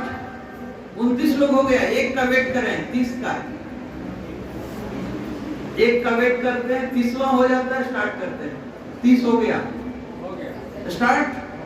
जिसका नहीं हुआ कोई बात नहीं, वो इसको गेम को देखेगा। स्टार्ट होता है। हरे कृष्णा कृष्णा कृष्णा हरे हरे, हरे राम राम राम हरे। तो आपके पास पहला प्रश्न आ रहा है, क्विज है। भगवान चैतन्य हैं, कौन है? बलराम, राधा और कृष्ण, केवल कृष्ण या गोपीनाथ? बोलना नहीं, बोलना नॉट अलाउड। आप बोल कर हो सकता है दूसरे को भी गलती करा देंगे। बोलना नॉट अलाउड। 30 सेकेंड का टाइम है।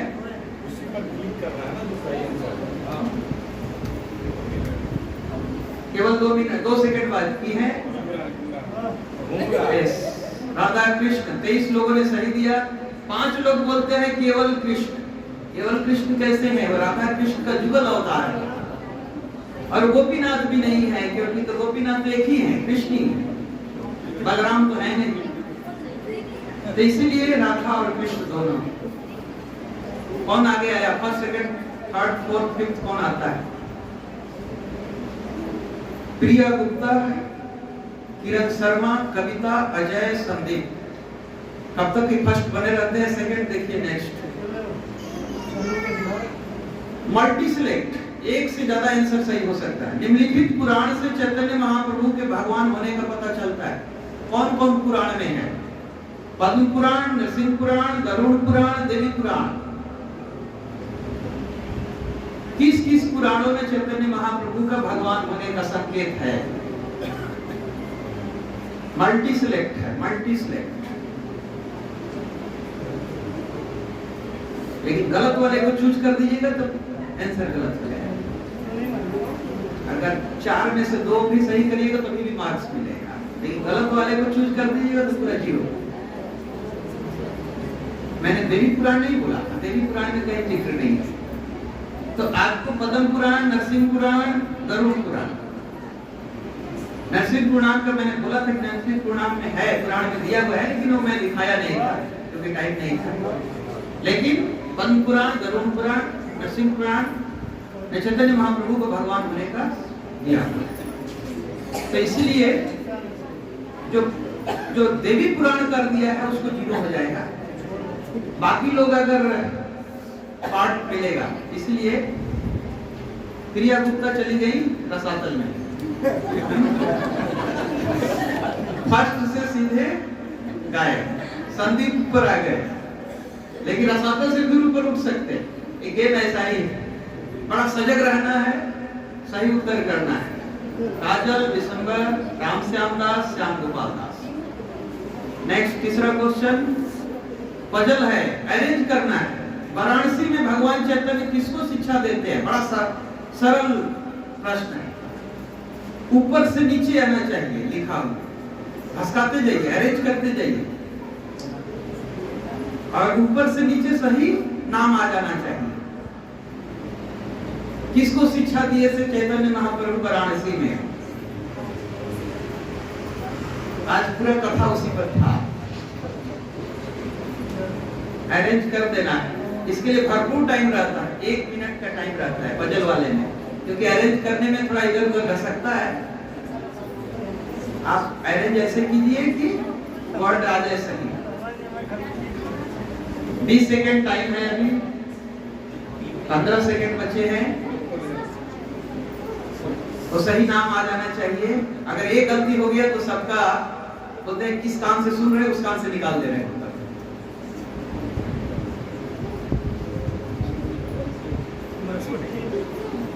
सनातन गोस्वामी की जय। इसमें भी केवल 14 लोगों ने सही किया, 16 लोग ने गलत किया। जबकि मैं बोला कि पूरा कथा इसी पर है, सनातन गोस्वामी को शिक्षा, बनारस में शिक्षा। तो अभी क्या हुआ? राम श्याम जी ऊपर आ गए, संदीप बने हुए हैं फर्स्ट पर, लेकिन ज्यादा अंतर नहीं है।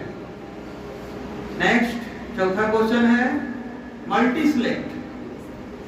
भगवान चैतन्य की पत्नियां कौन कौन? राम प्रिया, लक्ष्मी प्रिया, विष्णु प्रिया, प्रेम प्रिया। चैतन्य महाप्रभु की पत्नियां मल्टी सिलेक्ट है। राम प्रिया, लक्ष्मी प्रिया, विष्णु प्रिया, प्रेम प्रिया। बड़ा सीधा आंसर है।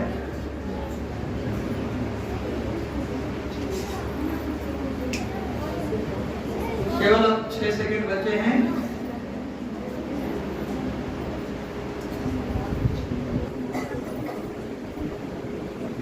लक्ष्मी प्रिया और विष्णु प्रिया। राम प्रिया कहीं नहीं और न प्रेम प्रिया। तो इसमें बहुत लोगों ने सही किया, 2 लोगों ने गलती किया है। तो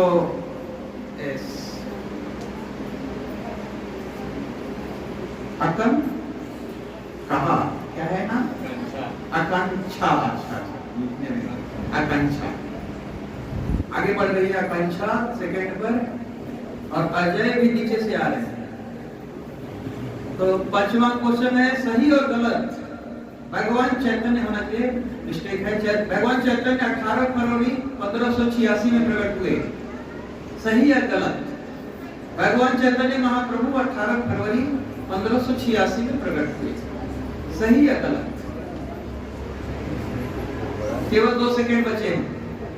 ट्रू और फॉल्स के लिए केवल 20 सेकंड का टाइम रहता है। फॉल्स। तो इसमें 20 लोग सही किया, 8 लोग गलत कर दिया। कब हुआ था? कब प्रकट हुए थे?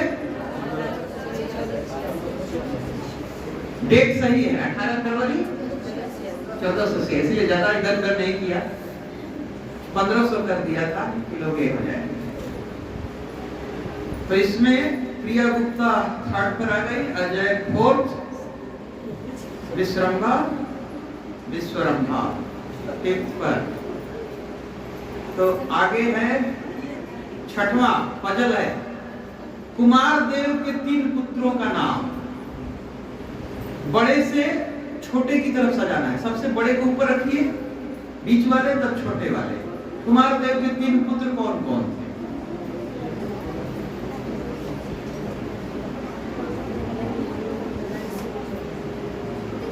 जो एक का नाम सनातन गोस्वामी हुआ, दूसरे का जीव गोस्वामी, तीसरे का अनुपम। तो बड़े वाले को ऊपर रखिएगा, बीच वाले को बीच में, छोटे वाले को नीचे में। कुमार देव के 3 पुत्र।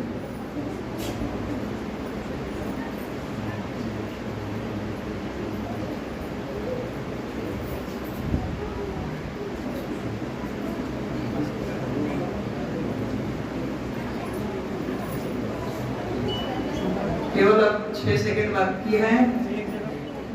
सबका आंसर आ चुका है। सही आंसर अमरदेव। अमरदेव ही सनातन गोस्वामी बने, संतोष देव बने रूप गोस्वामी और वल्लभ हो गए अनुपम। चैतन्य महाप्रभु ने तीनों का दीक्षा का नाम दिया। तो इसमें 14 लोग केवल सही किए, 16 लोग गलत किए। इसमें बदलाव आएगा, बहुत बदलाव आएगा। आकांक्षा ऊपर आ गई, प्रिया गुप्ता 2nd, अजय 3rd। अजय बड़ा तेजी से बढ़ रहे हैं। विश्वरंभ एंड संदीप जो पहले थे वो सब गायब हो गए। अच्छा गड़बड़ा गया। 7वां क्वेश्चन मल्टी सिलेक्ट। एक से ज्यादा सही जोड़े चुनने। सही जोड़ा होना चाहिए। जैसे वल्लभ जीव, संतोष देव रूप, अमरदेव रघुनाथ, अमरदेव सनातन। जोड़ा सही होना चाहिए,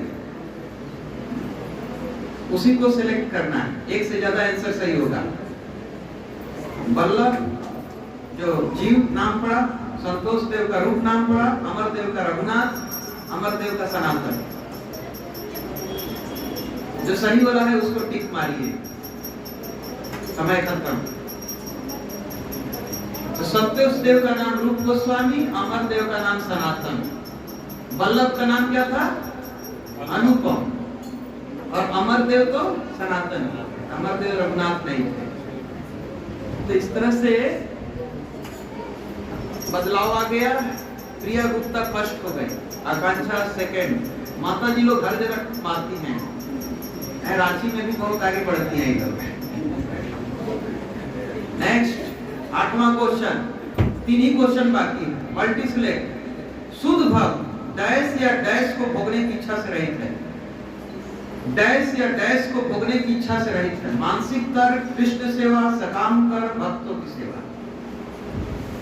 शुद्ध भक्त डैश या डैश को भोगने की इच्छा से रहित है। शुद्ध भक्त क्या भोगना नहीं चाहता?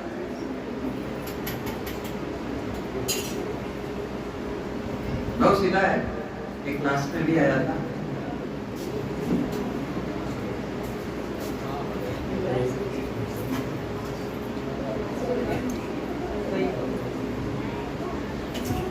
मानसिक तर्क वितर्क में शुद्ध भक्त नहीं पड़ता है। मेंटल स्पेकुलेशन, वो इधर उधर सोचू, ऐसे नहीं। प्रमाण है शास्त्र में, उसी को फॉलो करें। और सकाम कर्म नहीं होता, ये करूंगा वेद का तो पाऊंगा, उसके लिए नहीं करता, निष्काम भाव से सेवा करता। और ये तो उसका गुण है। कृष्ण सेवा से वंचित कैसे रह सकता है? भक्तों की सेवा से वंचित कैसे रहेगा शुद्ध भक्त? तो 2 है, मानसिक तर्क और सकाम तर्क। बदलाव आया। कहाँ चले गए अजय? अजय नहीं दिखाई दे रहे, चले गए नीचे। विश्रम्भा, संदीप, श्याम गोपाल दास, तीनों लोग उठ रहे हैं नीचे से। 2 लोगों को खतरा है। 2 क्वेश्चन केवल बचा है। पजल है, जीव कृष्ण की डैश शक्ति है, ये हम लोग अभी डिस्कस किए थे। जीव कृष्ण की कौन सा शक्ति है? जीव कृष्ण की कौन शक्ति है? ऊपर से नीचे अरेंज कीजिए।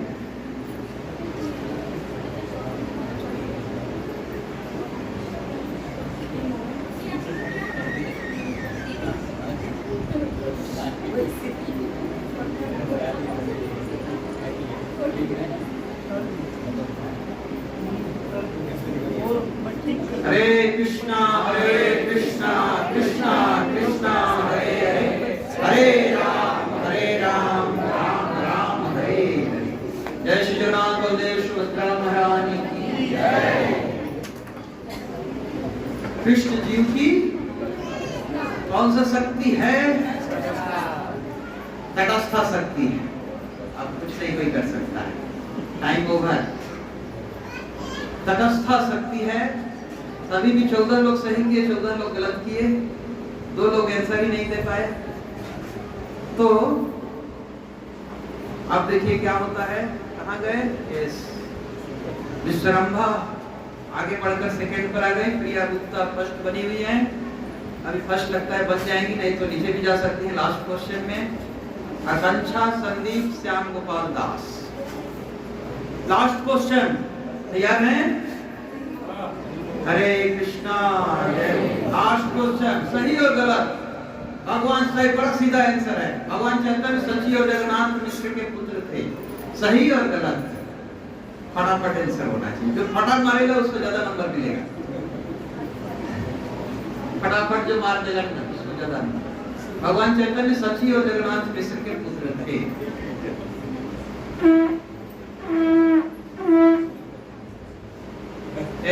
21 लोगों ने सही किया, 5 लोग कभी भी गलत कर दिए। पुत्र थे, सही आंसर है। अब रिजल्ट आएगा। पोडियम में कौन आता है? तीसरा स्थान विश्वरंभा, माता जी प्ले पर। दूसरा स्थान आकांक्षा। पहला प्रिया। तीनों माता जी लोग ही मार डाले। चौथा में संदीप, 5वां में श्याम गोपाल दास। हरि बोल। हरि कृष्णा कृष्णा कृष्णा हरे हरे, हरे राम राम राम हरे हरे। समरी दिखा देता हूँ कौन कितना किया है परसेंटेज। सबका परसेंटेज कितना है?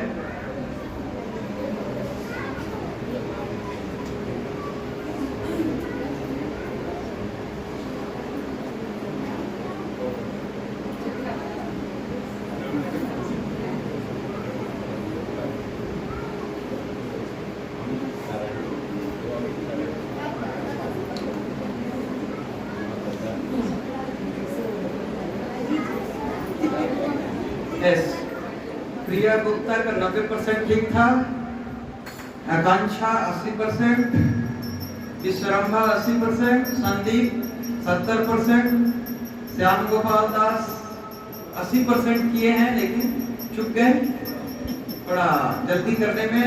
नरहरी 70%, संजय 60, दुर्लभ भक्ति 70, श्याम 70, प्रिया गुप्ता 70, 10 लोगों का है। आगे किरण शर्मा 70, रेणु कुमारी 60, अजय 50, मदन 50, कविता 40, विक्की 50, अंश 40, जितेंद्र शर्मा 30, प्रियांशु 30, काजल अग्रवाल 30 और 10 कुछ बच गए हैं। किशन 40, पूजा 40, रामश्याम 40, उनका नेटवर्क खराब हो गया। रीता 30, अनुपूर्णा 30, नैना 20, सीता 20, बाकी सबका है इसमें। अरे तो पहले थर्ड पोजीशन पर माताजी आ जाइए। तीनों माताजी लोग ही हैं।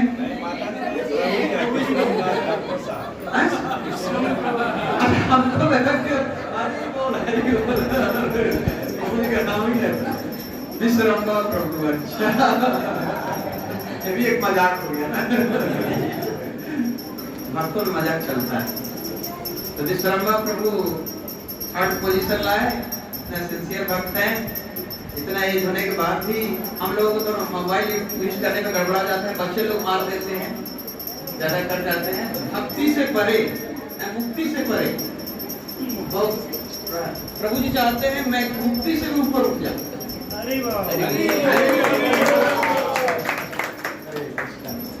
सेकेंड में है आकांक्षा माता जी। ये तो माता जी है ना।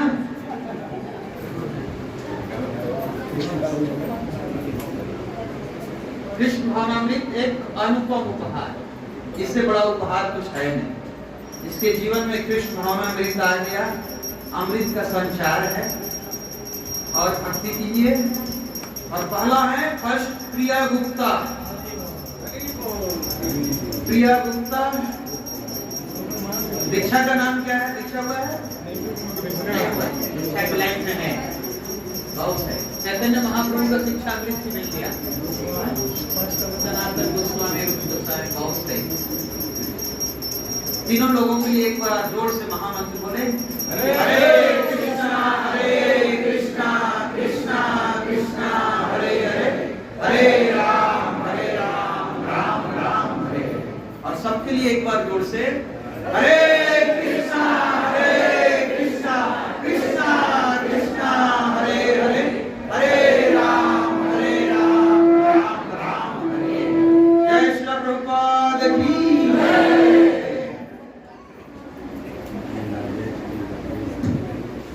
हरे कृष्णा।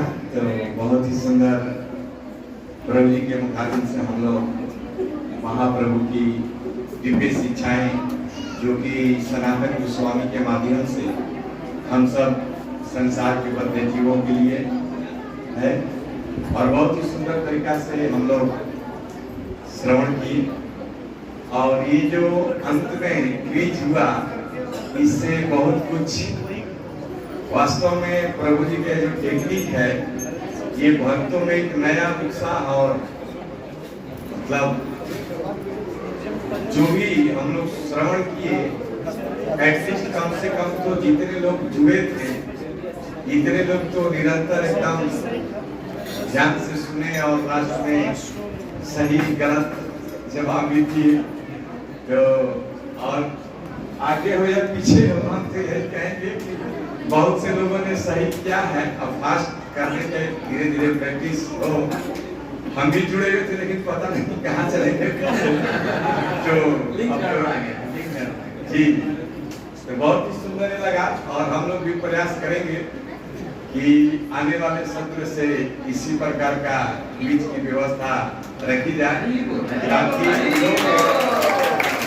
सुने। मैं देख रहा था कि इससे लोगों के अंदर एक बहुत कि आगे कौन सा प्रश्न आएगा, कैसा होगा, इसलिए ध्यान से सुनेंगे और अच्छा लगता है किस तरह से प्रश्न आंसर देना और अंत में पुरस्कार प्राप्त करना। तो ये बहुत अच्छा सिस्टम है और इससे बहुत ज्ञान विकसित भी होता है। तो बहुत सुंदर लगा प्रभु जी का ये जो टेक्निक है। आइए हम सब मिलकर प्रभु जी का हरे कृष्ण महामंत्र स्वागत करेंगे। हरे कृष्णा कृष्णा कृष्णा हरे हरे, हरे राम राम राम हरे। कितने लोग तो इसमें गड़बड़ा गए कि जल्दी, जितना जल्दी करना उतना अधिक मार्क्स आएगा, तो इसके चक्कर में कितने लोग गड़बड़ कर गए। बाकी ऐसा नहीं था, पता तो था उनको, लेकिन जल्दी में थोड़ा जैसे सनातन सिंपल शब्द है लेकिन उसके एडजस्ट करने में गलत करती है।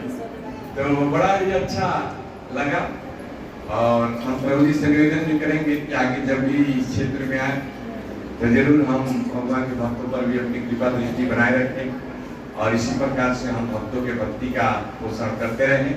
और भी साथ में प्रभु जी के साथ जो भी वैष्णव भक्त हमारे बीच में आए हुए हैं, इन सभी भक्तों का हम हरे कृष्ण महामंत्र से स्वागत करेंगे। हरे कृष्णा कृष्णा कृष्णा हरे हरे, हरे राम राम राम हरे हरे। और इसी प्रकार का सत्संग कार्यक्रम चेनारी में हिज ग्रेस गौरी प्रभु जी के सानिध्य में चल रहा है।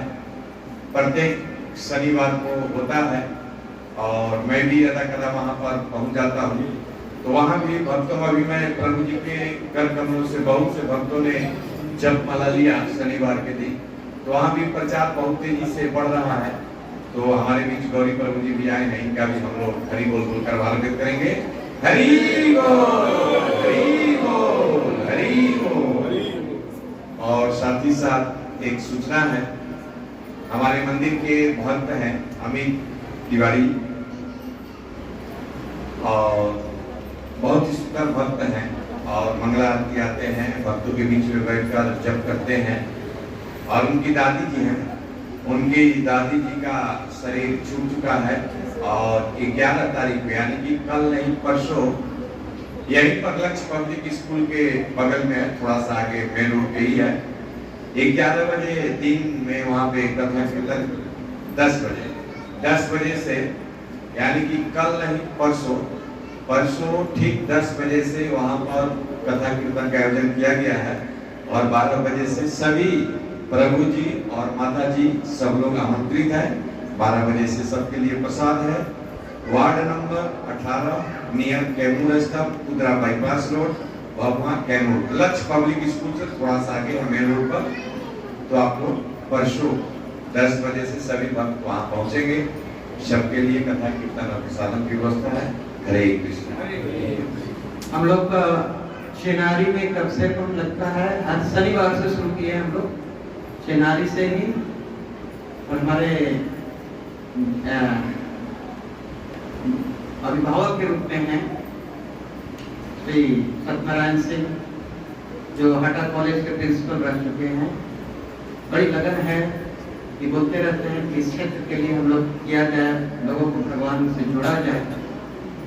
प्रबल इच्छा रहती है, जब करते हैं और ऐसे लोगों के माध्यम से भगवान का नाम का प्रचार हो। और ये हर जगह जा रहे हैं, इस एज होने पर भी थक नहीं रहे हैं, हर दिन चल रहा है, शनिवार से लेकर अभी संडे तक हर दिन कहीं ना कहीं वो चल रहा है। और कल है उधर खुरमाबाद के पास है, परसों हम लोग चढ़ेंगे और धौरा देखेंगे, वहाँ खंड कीर्तन हो रहा है, वहाँ सम्मिलित होंगे। तो ऐसे लोगों से जुड़ने से अच्छा है कि भगवान की भक्ति सब में आए, सब भगवान के दास रूप में स्वीकार कर घर परिवार सब एक अच्छा माहौल डेवलप होता है।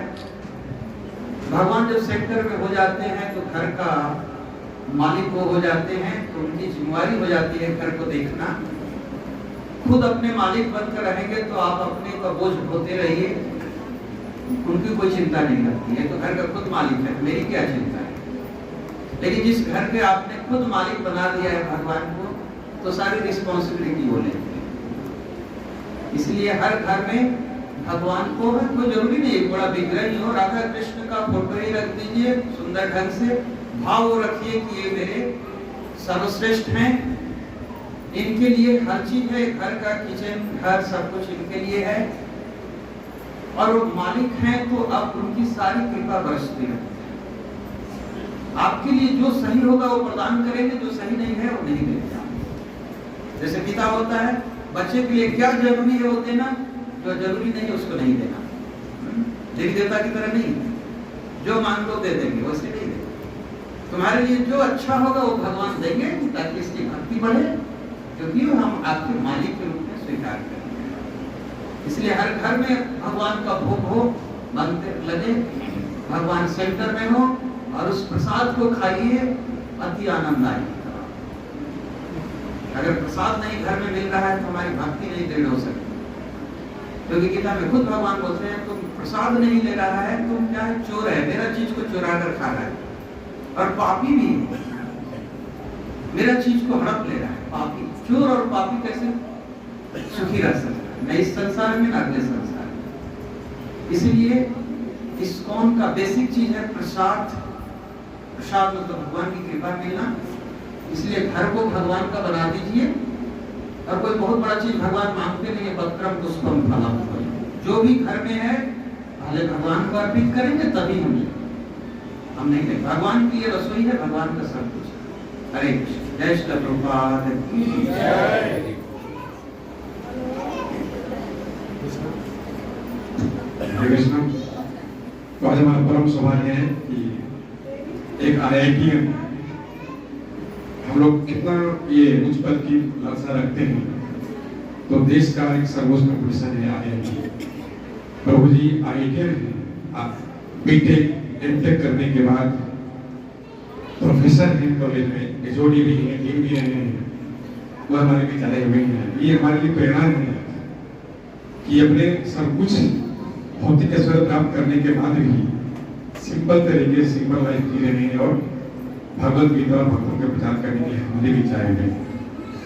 तो ये हमारे लिए बहुत प्रेरणा है कि हमें कैसे इस भक्ति को अपने जीवन में लाना है, और हम भी इस भक्ति में आगे बढ़े।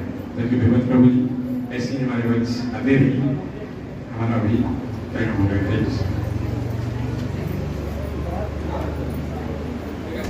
अभी टाइम ज्यादा हो गया है, अभी हम लोग कीर्तन कैंसिल करते हैं। सभी लोग प्रसाद के लिए जाएंगे और आराम से प्रसाद लेंगे। अचानक से उठेंगे तो अचानक से भीड़ बढ़ जाएगा, लेकिन धीरे धीरे सभी के लिए प्रसाद है, प्रसाद की कमी नहीं है, सभी के लिए बीच प्रसाद है।